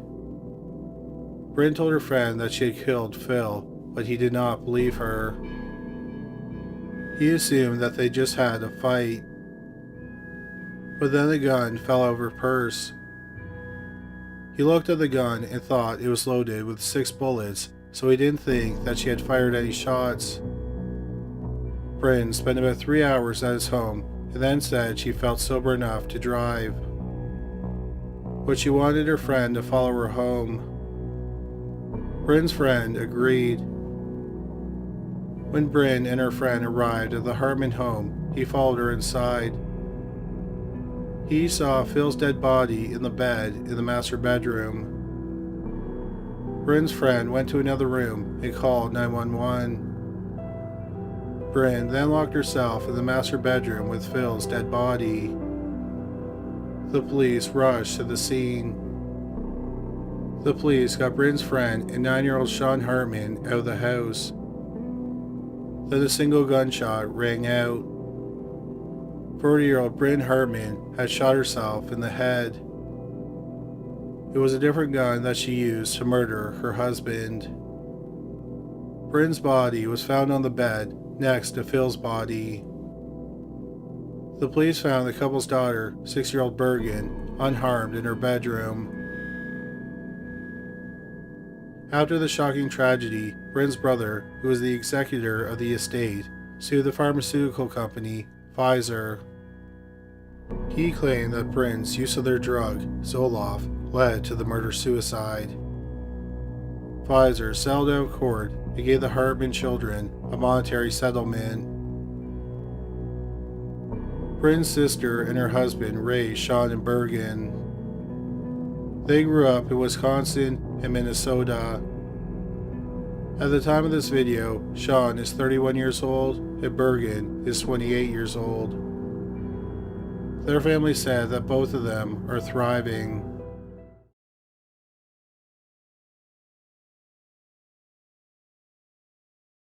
Way back in March 2018, we covered the tragic case of Kathleen Folbigg in the video 3 Cases with Disturbing Diaries. Kathleen grew up in the shadow of violence. She was born in June 1967 in New South Wales, Australia. 2 weeks before Christmas 1968, when she was 18 months old, her father, Thomas, stabbed her mother, who was also named Kathleen, 25 times, killing her. Thomas said they had argued because he believed that Kathleen was neglecting the baby. With her mother dead and her father in prison, baby Kathleen was made a ward of the state, and as she grew up, she lived with 2 foster families. When she was 15, she started to live on her own. In 1987, at the age of 20, Kathleen married Craig Folbigg. On February 1, 1989, Kathleen gave birth to a son, who they named Caleb Gibson. Unfortunately, Caleb was not a healthy baby. He was diagnosed with laryngomalacia, which caused him to breathe loudly, but the pediatrician said he would outgrow it. 19 days after Caleb was born, Kathleen found him dead in his crib. His death was ruled to be a case of sudden infant death syndrome, or SIDS. A year and a half later, on June 3, 1990, Kathleen gave birth to another son, Patrick Allen David. 4 months later, on October 18, 1990, Kathleen once again found her son not breathing. CPR was performed and Patrick started breathing again. He was taken to the hospital. He was diagnosed with epilepsy and cortical blindness. On February 18, 1991, while Craig was at work, Kathleen found 8-month-old Patrick dead in his crib. The medical examiner believed that Patrick died as a result of an epileptic fit. On October 14, 1992, Kathleen gave birth to her third child, a daughter named Sarah Kathleen. 10 months later, on August 29, 1993, Sarah died. The official cause of death was SIDS. On August 7, 1997, Kathleen gave birth to the couple's fourth child, Laura Elizabeth. Unlike their other 3 children, Laura made it past her first birthday. But tragically, on February 27, 1999, Kathleen once again found her daughter unresponsive in her crib. Laura was 19 months old. 19 months old is too old for the cause of death to be SIDS. The medical examiner could not determine the cause of death, so it was labeled undetermined. Shortly after the death of Laura, Craig found a journal written by Kathleen. He was disturbed by what he found, and he brought it to the police. Some of the entries seemed to indicate that Kathleen was not just unhappy with motherhood, but she may have also caused the death of her children. For example, on June 30th, 1990, the entry reads, quote, "This was the day Patrick Allen David Folbigg was born. I have mixed feelings this day. Whether or not I was going to cope as a mother, or whether I was going to get stressed out like I did the last time. I often regret Caleb and Patrick, only because your life changes so much, and maybe I'm not a person who likes change, but we will see," unquote. Then, on October 14, 1996, just before she became pregnant for the 4th time, Kathleen wrote, quote, "Obviously, I am my father's daughter. But I think I'm losing my temper stage, and being frustrated with everything has passed. I know I let things happen and go with the flow, an attitude I should have had with all my children. If given the chance, I'll have it with the next one," unquote. When her 4th child was 3 months old, Kathleen wrote, quote, "Think I handle our fits of crying better than I did with Sarah. I've learned to, once getting to me, to walk away and breathe in for a while myself. It helps me cope and figure out how to help me. With Sarah, all I wanted was her to shut up, and one day she did," unquote. 2 years after Craig went to the police with the journal, Kathleen Folbigg was charged with 4 counts of murder. She went to trial in April 2003. The prosecution alleged that she killed her 2 sons and 2 daughters over 10 years by suffocating them. The main evidence was Kathleen's journal. The prosecution also pointed out that every time the child was found unresponsive or dead, Kathleen was either alone with them or had found them. Kathleen was adamant that she did not harm her children. The defense noted there was no physical evidence of murder. The causes of death were due to SIDS, an epileptic fit, and undetermined. None of them were considered homicides. The defense acknowledged that some of the journal entries were dark, but they argued that the entries were about Kathleen's concern about being a good mother and not that she wanted to harm her children. The trial lasted 7 weeks and the jury deliberated for 8 hours. She was convicted of murdering her first 3 children and guilty of manslaughter in the death of her 4th child. In 2003, she was sentenced to 40 years of prison without the chance of parole for 30 years. In 2005, the court reduced her sentence to 30 years with a non-parole period of 25 years. Kathleen Folbigg has always maintained she is innocent and she did not kill any of her children. In 2015, an official petition was sent to the Governor of New South Wales asking for an official review of the case. Several top medical examiners reviewed the autopsy reports. Like the original medical examiners, they found absolutely no evidence that the children were smothered or that their deaths were homicides. A psychiatrist also reviewed Kathleen's journal. He said that the dark passages could be explained as guilt over losing the other children and fear that she could lose yet another child. We end our segment about Kathleen Folbigg by saying this. The case of Kathleen Folbigg leaves us with two possibilities.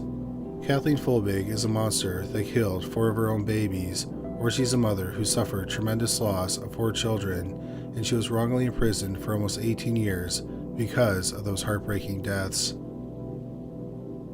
Almost a year and a half after our video went live, in August 2019, the government of New South Wales granted an inquiry. In March 2020, there was a week-long hearing. A former judge who presided over the case concluded there was no reasonable doubt as to Kathleen's guilt, so she remained in prison. 2 years later, in February 2021, Kathleen submitted a request for a review of the inquiry. The following month, the governor of New South Wales received a petition to pardon Kathleen. 90 medical professionals and scientists signed the petition. It turned out not only was there no evidence to prove a homicide had been committed, but there was evidence that at least 2 of the kids had died of natural causes. Both girls had a rare genetic mutation in the COM2 gene. The COM2 gene is one of the genes that produces commodulin, a tiny but extremely important protein that helps control calcium signaling inside cells. Calcium signals regulate many body functions, but they are especially critical in the heart, where they control how muscle cells contract and maintain a steady rhythm. This mutation is linked to sudden cardiac arrhythmias, which can cause sudden deaths in infants and children, especially during illness. The boys also had health problems. Caleb had lingulomatia and Patrick had epilepsy. A year and a half later, the governor of New South Wales ordered another inquiry. Nearly 7 months later, in June 2023, the judge who reviewed the case released his findings. He concluded that there was reasonable doubt in the case. Notably, there was no evidence that the children were smothered or suffocated. Also, there were medical explanations for all the deaths. One main point of the case was that all 4 children died, which showed a pattern. But it turned out that Kathleen and Craig were just very unfortunate. The judge also believed that the diary passages were expressions of grief and guilt. He also noted that she never confessed in the diary. On June 5, 2023, Kathleen Folbigg was given an unconditional pardon. She spent 20 years falsely in prison for murdering her 4 children. In August 2025, she was offered 2 million Australian dollars, which was equivalent of 1.3 million US dollars in compensation. Her lawyer called it, quote, profoundly unfair and unjust, unquote. Several legal experts believe she could receive upwards of 10 million Australian dollars. In September 2025, a book Kathleen co-wrote, Inside Out, was published. According to her publisher's website, 58-year-old Kathleen Folbigg lives in Newcastle with her rescue dog, Snowy.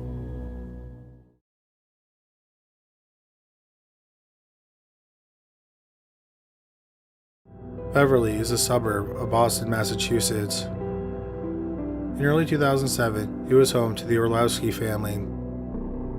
John and Lisa Orlowski had been married for 20 years, and they had a 7-year-old daughter. They lived in a large colonial-style house in a quiet neighborhood. Lisa's mother also lived with them. John owned a car repossession business and a contracting business. Things started to spiral out of control for the family in early 2007. On January 2, 2007, Lisa called the police to report a domestic dispute. She said that John came into the house looking for his checkbook. He couldn't find it. He ended up twisting her arm behind her back and taking her purse. John was arrested. He was released on $500 bail, and the judge placed a restraining order on him, so he wasn't allowed to contact his wife. His license to carry a firearm was also revoked, and his guns would be confiscated. When John heard that his guns were going to be confiscated, he told the police to bring a truck. They ended up seizing 121 guns, including shotguns, rifles, and handguns. The next day, John was arrested again for violating the restraining order by calling his wife. Also, John's parents' home was directly behind the house where he lived with his wife, daughter, and mother-in-law. In a crock pot in his parents' house, the police found a loaded Glock pistol.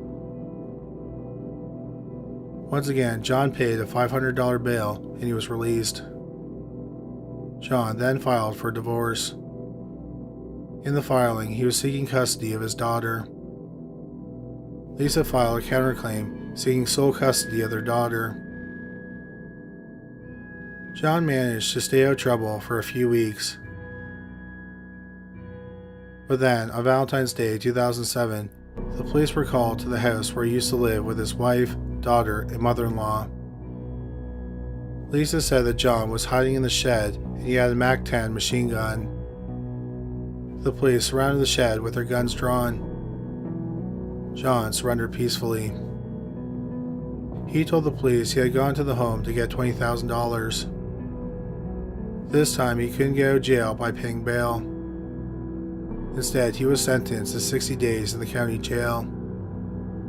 While in jail, he met a man named Michael Reed who claimed to be a member of the street gang, the Crips.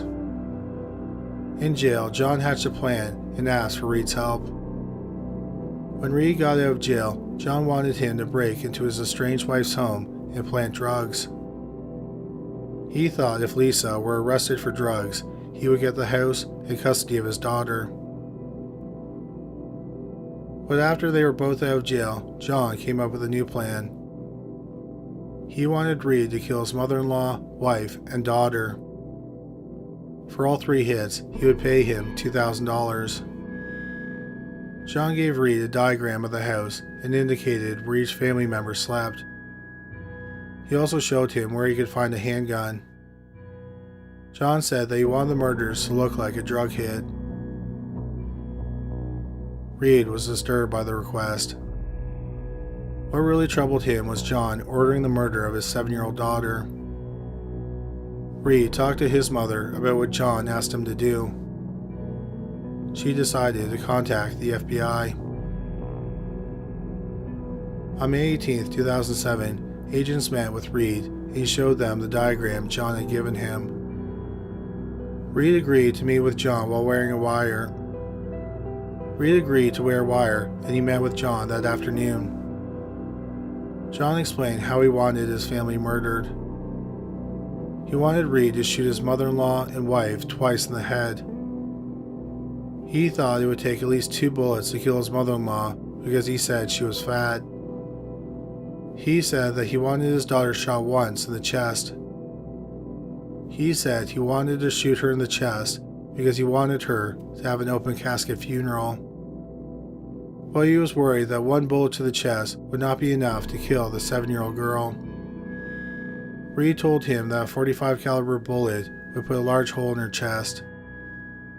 John seemed satisfied when he heard this. Reed tried to talk John out of having his daughter murdered because he said he might regret it. John said he wouldn't regret it because it's got more to do with his wife than anything. He also said the tree's got to be cut down, everything has to start anew. After the conversation, John Orlowski was arrested on murder for hire charges. In February 2008, he pleaded guilty, and as part of the plea deal, he was expecting to be sentenced to 12 years in prison. But before he could be sentenced, in March 2009, the judge on the case died. The new judge thought that 12 years was too lenient. Specifically, he thought that ordering the murder of his daughter was particularly callous. So in August 2009, John Orlowski was sentenced to 22 years in federal prison. In January 2010, he pleaded guilty to more charges at the state level. This included gun charges and violating his restraining order, among other charges. He was sentenced to an additional 8 to 12 years in prison. Currently, 63-year-old John Orlowski is serving his sentence at FCI Fort Dix in New Hanover Township, New Jersey. He'll be incarcerated or under probation until he's 78 years old.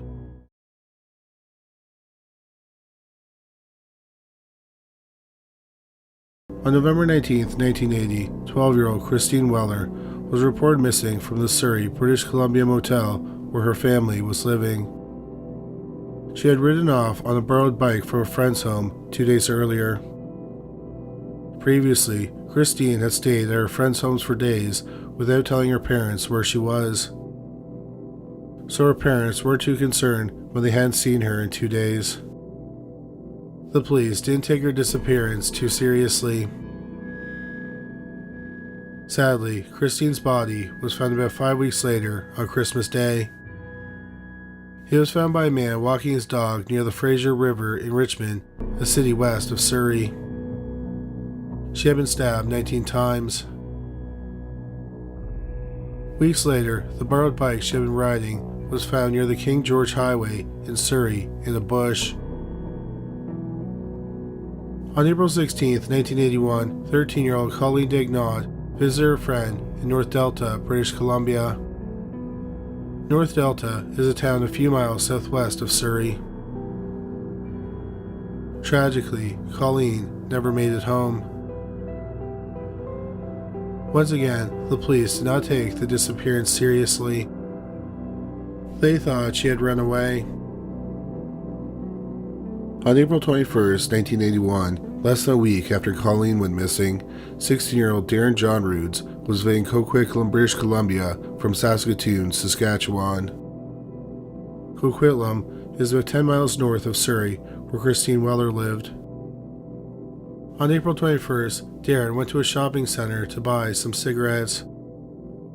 He was never seen or heard from again. His body was found about a week and a half later on May 2, 1981, near Mission, British Columbia, about 25 miles southeast of Coquitlam. He had been struck several times in the head with a hammer. Over 2 weeks later, on May 19, 1981, 16-year-old Sandra Lynn Wolfsteiner was hitchhiking along the Fraser Highway. She was last seen getting into a gray vehicle with 2 doors. Just over a month later, on June 21, 1981, 13-year-old Ada Anita Court babysat her nieces in Coquitlam. When her brother came home, Ada went to catch the bus in front of his apartment building. Ada never made it home. A couple weeks after Ada went missing, on July 2, 1981, 9-year-old Simon Partington, who lived in Surrey, left his family's home on his bike to visit a friend. He was supposed to be home by dinner, but he never returned home. Simon's mother called his friend's house to see if he was still there. She learned that her son never made it to the friend's house. Simon's bike was found near the Cedar Hills shopping center the next day. His father posted a $1,000 reward for any information. A witness said she saw Simon walking with his bike while talking to a blond man. On July 9th, just a week after Simon's disappearance, Judy Kozma, 14, went to visit a friend in Richmond, British Columbia. Like Simon, Judy did not make it to her friend's home. The last time anyone saw her, she was waiting for the bus. Judy always carried a phone book with her friends' phone numbers, addresses, and photos. After she disappeared, her friends reported getting strange phone calls with someone breathing heavily on the other end. On one occasion, the caller threatened a friend, saying that she and her friends would be next. On July 23rd, 15-year-old Raymond King Jr. went to the Manpower Youth Employment Office in New Westminster, British Columbia. He told his father he wanted to see if there were any job openings. After locking up his bike, Raymond was seen walking south toward the employment office. But he never made it there. That summer, Sigmund Charlotte Elizabeth Arn, 18, was visiting Canada. She was on a 9-person tour from Germany. After the tour concluded on July 24th, she was supposed to visit her aunt in Cockerill, but she did not make it to her aunt's home, and she was never seen again. The next day, July 25th, 14-year-old Judy Kozma's body was found near Weaver Lake. She had been missing since July 9th. She had been stabbed 19 times. On July 30th, 17-year-old Louise Marie Chartrand visited her sister in Maple Ridge, British Columbia. She left at around 6:30 p.m. to go see some friends before her waitressing shift at a bar that night in Whistler, British Columbia. Louise hitchhiked some of the way there, but she never made it to the bar. Louise was the 10th young person to go missing or was murdered in the area. People in that area of British Columbia were panicking. So after Louise went missing, the Royal Canadian Mounted Police, or the RCMP, started a task force. But young people kept disappearing.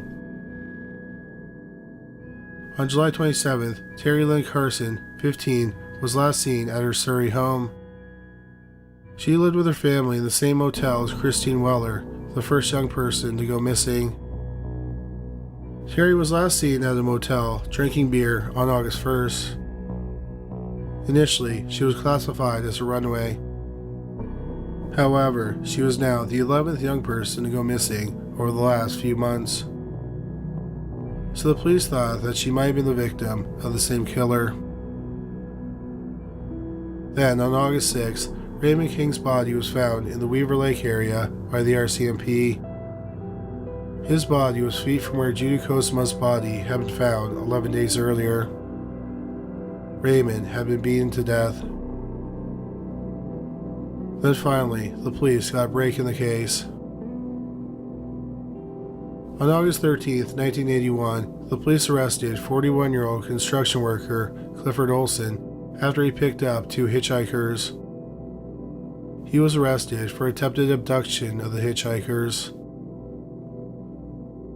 Olson was born in Vancouver, British Columbia on New Year's Day 1940. He was one of 4 children, and the family lived in Richmond. In elementary school, Olson was a bully and a petty thief. He also tortured animals. At school, he would get into fights, and often he lost. He then learned to box and then beat up the boys who had previously beaten him up. Olson didn't take school seriously and didn't attend often. He dropped out without finishing the 8th grade. When he was 17, he was sent to prison for breaking and entering. This was the start of Olson's problems with the law. Over the next 25 years, Olson spent 21 years in prison. He was convicted of 90 different crimes. He was also a problem when he was in custody. He managed to escape 7 times. Clifford Olson was released from prison on September 7, 1980. Just over a month later, 12-year-old Christine Weller went missing. In February 1980, Olson met a woman named Joan Hale, and they started dating. On May 15, 1981, they were married. A month later, Joan gave birth to a son named Clifford III.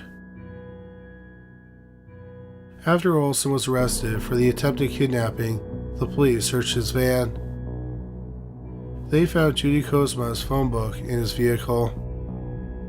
He was subsequently charged with the murder of Judy. While Olson was in custody, more bodies were found. On August 26, 17-year-old Louise Chartrand's body was found in the Whistler area. She had been beaten to death with a hammer. 9-year-old Simon Partington's nude body was found on August 26 in a cranberry bog. It was not far from where Christine Weller's body was found 8 months earlier. Simon had been strangled to death. The same day, the body of 15-year-old Terry Lynn Carson was found in a wooded area along the Fraser River. She had been strangled to death. The next day, 18-year-old Sigrid Ernst's body was found near the same cranberry bog where Simon's body was found.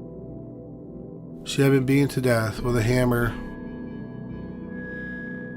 On August 29th, Ada Court's skull and her upper jawbone were found near Weaver Lake. The cause of death was blunt force trauma to the head caused by a hammer. On September 17th, the remains of 13-year-old Colleen Dignot, the second young person to go missing, were found. She had been missing for about 5 months. She had been bludgeoned to death. Olson was subsequently charged with 9 more murders. He was not charged with the murder of 16-year-old Sandra Wolfsteiner. Clifford Olson's trial started on January 11, 1982. But then, 3 days into the trial, something shocking happened. Olson changed his pleas to guilty. He also pleaded guilty to the 11th murder, which he had not been on trial for. Olson was sentenced to 11 concurrent life sentences, so he would be eligible for parole after 25 years. Then, the next day, more shocking news came out. It turned out that Olson had made a deal with the RCMP.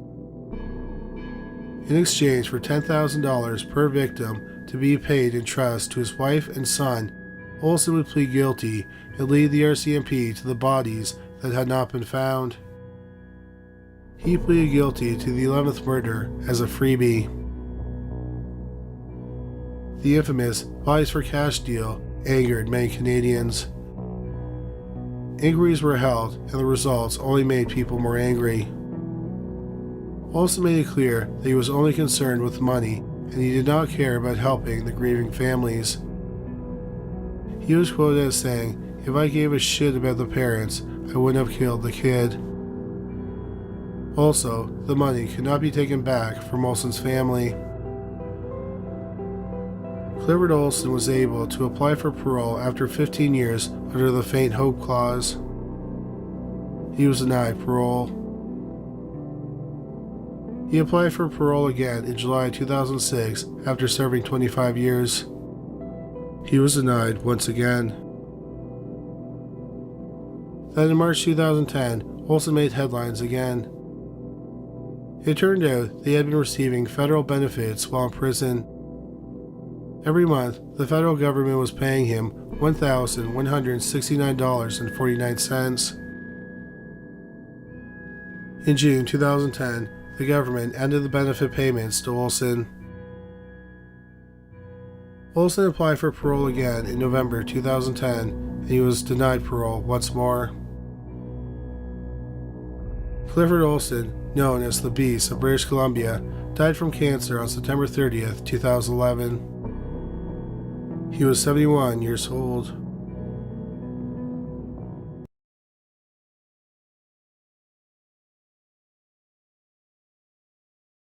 In spring 1988, Larry Wayne Mahoney was 34 years old, and he worked as a chemical operator at M&T Chemicals Incorporated in Carrollton, Kentucky. Many people described him as an easygoing country boy who liked to hunt and drive pickup trucks. He was considered smart and he got A's in school, but he dropped out in his sophomore year. Mahoney was known to drink on occasion, but he wasn't considered an alcoholic. When he did drink, he drank a lot. In 1984, Mahoney was convicted of drinking and driving. He was fined $300 and his license was suspended for 6 months. He also had convictions in 1980 and 1983 for disorderly conduct, but it's not known if alcohol was involved. Many people who knew Mahoney said he was funny and he wouldn't hurt anyone on purpose. On the morning of May 14, 1988, Mahoney finished a 12-hour shift at his plant. That afternoon, he went over to a friend's home.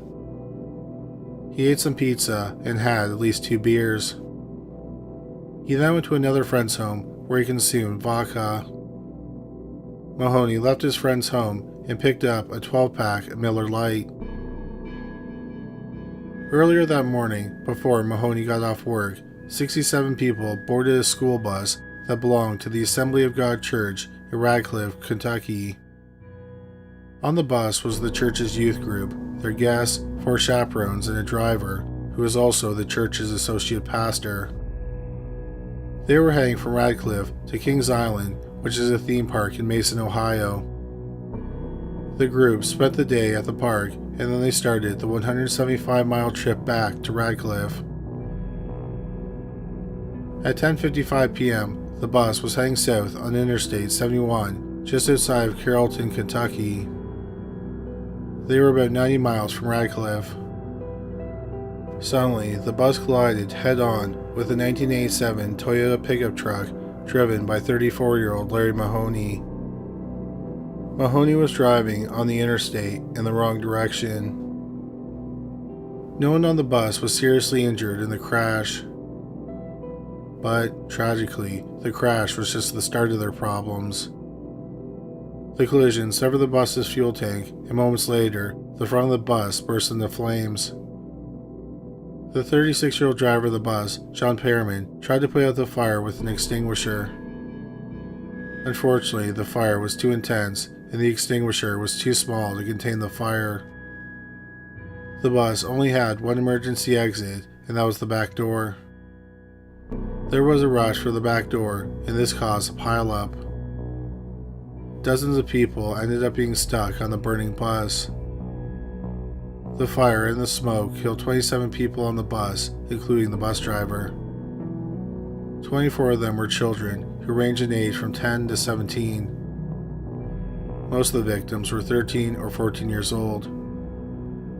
Another 34 people were injured. Out of the 67 people on the bus, only 6 escaped without serious injury. Several survivors have horrifying accounts of what it was like on the burning bus. One that really stands out is 14-year-old Harold Dennis. His face was burned, and he suffered third-degree burns on his back and his shoulders. He was pulled from the bus, and he was laid on the grass on the median. He said that it felt like every blade of grass was a knife sticking him. For weeks after the crash, Harold's family wouldn't let him look in a mirror. When Harold saw his face for the first time after the crash, he started screaming. Of course, Larry Mahoney survived the crash without any serious injuries. In Mahoney's truck, the police found the 12-pack of beer, which was still cold. Several beers from the case were missing. His blood alcohol level was 0.24, which was twice the legal limit. He was charged with 27 counts of capital murder. The prosecutor was seeking the death penalty. Larry Mahoney's community rallied behind him and supported him. They raised money for his bail. One person said that it could have happened to anyone, and a lot of people get behind the wheel after drinking too much. Larry Mahoney went to trial in December 1989. The prosecution was able to prove that he had 7 beers that night, plus the vodka.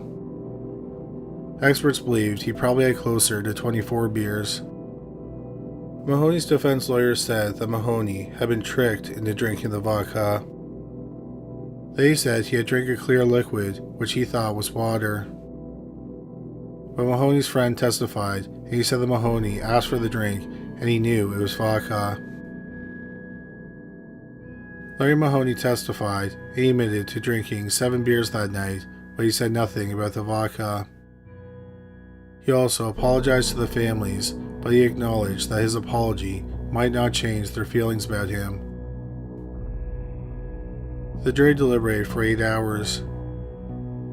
Larry Mahoney was acquitted on all the murder counts, but he was found guilty of 27 counts of second-degree manslaughter. The jury recommended that he be sentenced to 16 years in prison, and the judge agreed. Many of the victims' families were upset by the verdict and the sentence. They felt that too many people had sympathized with Mahoney and what he would have to deal with the rest of his life. Meanwhile, many of them were dealing with the fact that their friends and family members, many of whom were only teens, had died while trapped on a burning school bus. Larry Mahoney was a model prisoner, so time was taken off his sentence. He was released in 1999 after serving 11 years. After getting out of jail, Mahoney got a job, got married, and settled on some land in Owen County, Kentucky, where he still lives today. Since being released, Mahoney has refused all requests for interviews, and he hasn't publicly spoken about the collision. Survivor Harold Dennis wanted to interview him for the 2013 documentary After the Crash, but Mahoney declined the invitation. Many people believe that this only adds to the tragedy because they think that Mahoney would be a powerful advocate against drinking and driving. Mahoney's friends and family said he just wants to be left alone. At the time of this video, he is 69 years old. Harold Dennis went on to play wide receiver for the University of Kentucky. He got married, and he is the father of 3 children. Like many of the other survivors of the crash, he is an advocate against impaired driving. The crash led to several changes on school buses. School buses are now required to have at least 2 emergency exits, and the fuel tanks are better protected. The Carrollton bus collision is the deadliest drunk driving crash in American history. Everyone agrees that it was an immense tragedy. But it could have been avoided had Larry Mahoney not driven while he was drunk.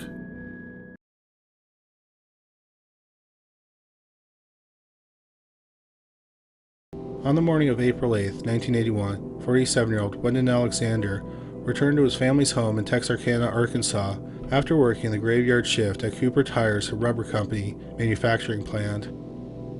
His 2 children, 14-year-old Karen and 13-year-old Gordon, had been home alone. For the past 3 months, Gordon had been using a wheelchair because he had surgery on his hips. 34-year-old Vera Alexander, Weldon's wife and the mother of the children, was in the hospital because of mental health problems. When Weldon got home, he called 911. 13-year-old Gordon was dead in the kitchen. His throat had been slit and he had been stabbed 14 times in the face and neck and once in the hand. Karen was alive but unconscious in a bed in the living room. It was clear she was the victim of a violent attack. She was rushed to the hospital. At the hospital, it was determined that she had been beaten in the head, which resulted in skull fractures and a broken jaw. Her throat had also been slashed, and she had been stabbed multiple times in the face and the neck. One of the stab wounds went through her right eye and into her brain. Karen was in a coma for 3 days, and then she died. The police talked to Weldon. He said that when he got home, he found the screen door and front door ajar. He went into the house and found Karen with a butter knife embedded in her. He pulled the knife out and placed it on a shelf. There were no signs of a break-in or forced entry. In the house, the police found a dull butter knife they believed was the murder weapon. They did not believe that Karen was sexually assaulted, but they thought that the motive behind the murders was rape. They thought that the killer went to the house to rape Karen or possibly her mother Vera, and didn't know that Vera was in the hospital.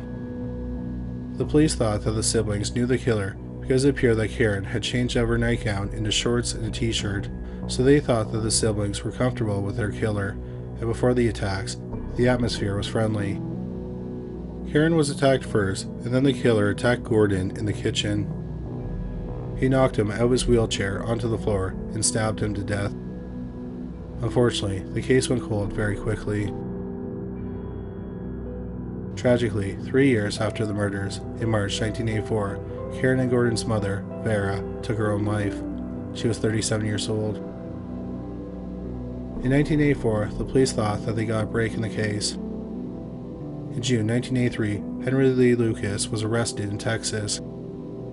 Months later, he started confessing to hundreds of murders. He claimed he had killed the Alexander siblings. In June 1984, Lucas was charged with the murders. but he never went to trial because of a lack of evidence.